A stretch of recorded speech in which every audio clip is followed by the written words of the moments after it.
What's up, people? This is BAM Sports, and literally, this is just an impromptu video of me just spreading out my thoughts on the whole Chelsea situation. So, as of today, the 30th of December 2025, approaching the last game against Bournemouth, I've literally just been watching the whole Discord as to what has been happening with the club. From people blaming the directors for what's happened in the club with the summer not being the best, the Jackson revisionism. People say that we should bring back Nicholas Jackson because of the strikers that we have, which it's a whole indictment. What I'm there here to say is that the whole season, everyone is to blame.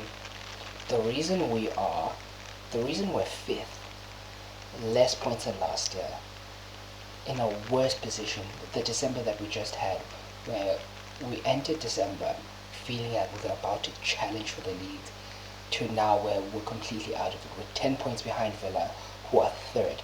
Liverpool, who have struggled the whole season, are 3 points above us. And United, that lost to Grimsby, are on the same number of points as us.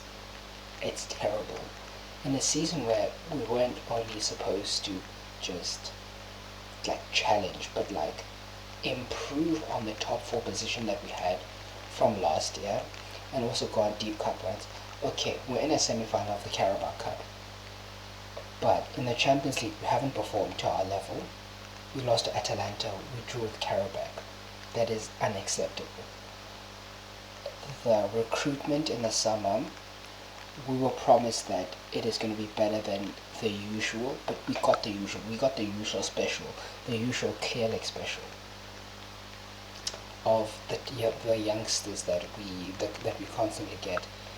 Look at the likes of João Pedro's been decent, but he's not an out-and-out striker, hence the Jackson revisionism. Jamie Gittins, look, I will say Gittins might need a bit of time to cook, but honestly I would have kept Sancho. Obviously Sancho didn't want to accept that wage that we had given him. His loss. But for us to get both Gittins and Garnacho was very counterintuitive. Huge mistake on our end. Could have chosen one or the other. We spent 56 million on Jamie Gittins and 46 million on Garnacho. Choose one and then get an experienced winger. We could have gone for Garnacho and Semenyo. Same price, and you have that bit of experience plus that emerging talent in Garnacho. But now that you have both, and both aren't performing to the levels, especially with the addition of Neto on the right, that isn't also performing, makes zero sense. Look, we're not even buying the most talented players in their positions as we were promised from these directors, right? We were supposed to get the cream of the crop. I think of the likes of Elise, the likes of Mike Maignan, Victor Osimhen. There's been players that we have chased, we have entered into negotiations, but because we don't want to break the wage cap, because we don't want to go for that little bit of experience, we miss out on these players, and then we keep on getting the mid-level talent like Delap. Delap should not be at Chelsea, he should be at Everton, trying to get to that level where he can prove himself that he is a Chelsea level striker. Him doing this here at Chelsea it's not going to help him. We keep on saying that we want progression, but we keep on going back to the same old mistakes. It's like you have a toxic relationship, right? And you keep on going back after saying, no, I'm done. That is literally the same thing that we're doing here. Asugo hasn't played, he's been injured the whole season. Okay, fine. He was supposed to be the Caicedo kind of backup. That clearly didn't pay any dividends because he got injured. Same with Lavia. Lavia's been injured for the longest. He's only played 30 games in 3 seasons. That is basically every season he plays 10 games and that's it. That is shocking. Which I do think we will try to replace, not even replace him, but add a midfielder that can actually play a lot more, or a DM. Well, what I would do in that position is that I would put a player that can play as a 6 and an 8. So then at least Enzo, because he's also got a lot of criticism because of this whole thing of where he should play. Because obviously, Enzo isn't a 100 million £1 million player, right? But he has a lot of talent and he helps the squad. Look at the likes of the games against Everton, where we were struggling to progress the ball. We struggled to string passes. Enzo came in and he helped us. But our midfield lacks a lot, and that's what I say. The directors have messed up a lot in the squad. Like, the squad building from these directors has been terrible. With the likes of, like, we have, how many directors do we have, guys?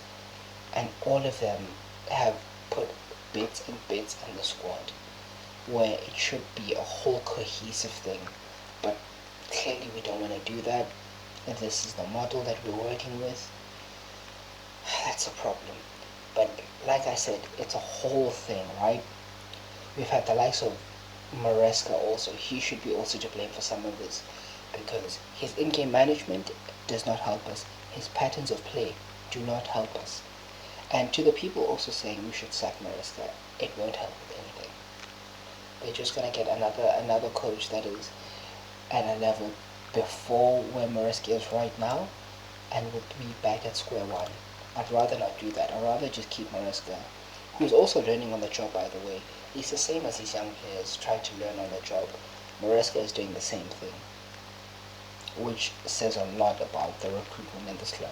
But I digress. The likes of Buonanotte, we loaned him in just for him not to play, where a player like Paez is struggling at Strasbourg and will probably have to get another loan, where it could have been Paez in this Buonanotte position, could have been easily there, whether he plays or not, because Buonanotte barely plays. If it was Paez who was there since the Club World Cup, he could have at least got a few minutes in. The likes of Hato. Is Hato a natural Cucurella replacement? No, definitely isn't. There are two different players. Hato is more of a centre back that doesn't roam forward, where Cucurella is more attacking, can enter the midfield, string a few passes. It's just terrible planning by these guys. Hato does need a bit more time, and that also comes in where Maresca should also trust his squad. Like I said, his game management, his patterns of play, and he should also trust the squad, because the likes of Andre Santos shouldn't be stuck on the bench, not getting game time. It's terrible. And watch him get sold also if this doesn't pan out, because he's looking for a spot in the Brazil national team. So it's everywhere. Even the players aren't helping themselves also. The likes of Delap, you get on, you have more, I will not lie, I think you have more yellow cards than actual shots in a game, which is terrible. You shouldn't be doing that. Esteval has been the bright spark, but obviously we shouldn't be relying on an 18-year-old to push us to that next level. Garnacho has missed a lot of opportunities. That we can't blame on Maresca. Gittins is also a bit too scared to dribble, can't do anything. João Pedro has pitched in, but it hasn't been to the level of an experienced sign that can score a lot of goals. So, guys, all in all, I'm just here to vent out my frustrations on the issues at Chelsea Football Club, and where should we go? Okay, so my suggestion for this whole nonsense is that obviously the model has to change, but also the number of directors and people involved in making these transfers, that has to be slimmed down to at least one person. I'm sorry. We can't have like too many cooks in the kitchen. It's messing everything up in this club. And if that one director, or if we get one director, they will have to choose on Maresca, and then we'll have to move on there. And also, we can't like flip all of these players, obviously. So there's a lot that has to be done in this club. But you guys let me know what you guys think. Do you guys prefer this type of video where I'm like just venting out my frustration in addition to the shorts? Let me know. Comment on what you think Chelsea should do with the structure of the club. Don't forget to like, share, subscribe.